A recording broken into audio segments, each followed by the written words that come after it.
Hi friends, I'm Juliet. Welcome to today's English lesson.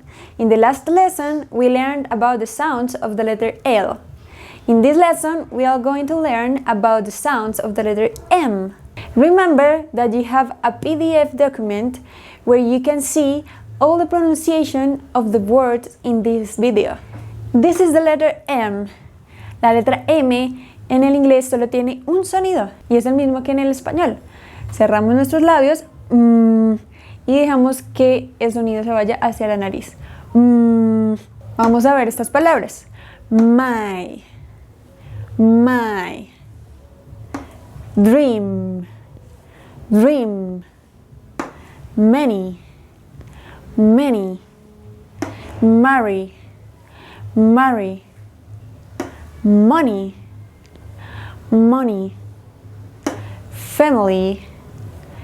family, woman, summer, game. Very good. Vamos a practicar el sonido de la letra M con estas tres frases. Yo la voy a decir 3 veces y luego ustedes la repiten después de mí.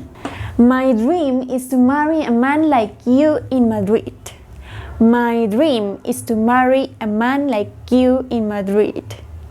My dream is to marry a man like you in Madrid. Your turn.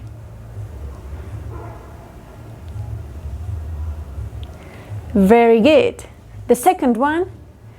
The woman went camping with her family in the summer.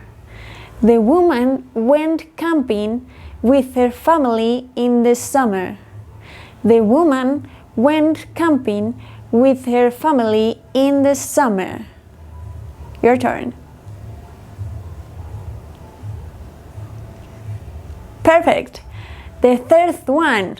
Esta es un poco más difícil porque es un trabalenguas. Vamos a ver.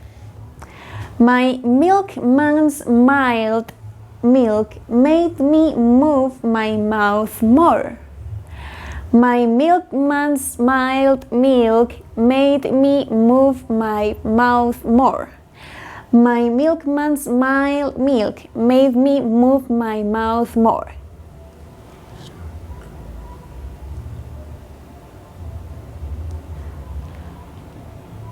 Excellent. Hemos visto el sonido de la letra M. Por favor, repasen este video las veces que sea necesario para que tengan claro este sonido. En el siguiente video vamos a ver la siguiente consonante, que es la letra P. No se lo pierdan. Bye. Hi.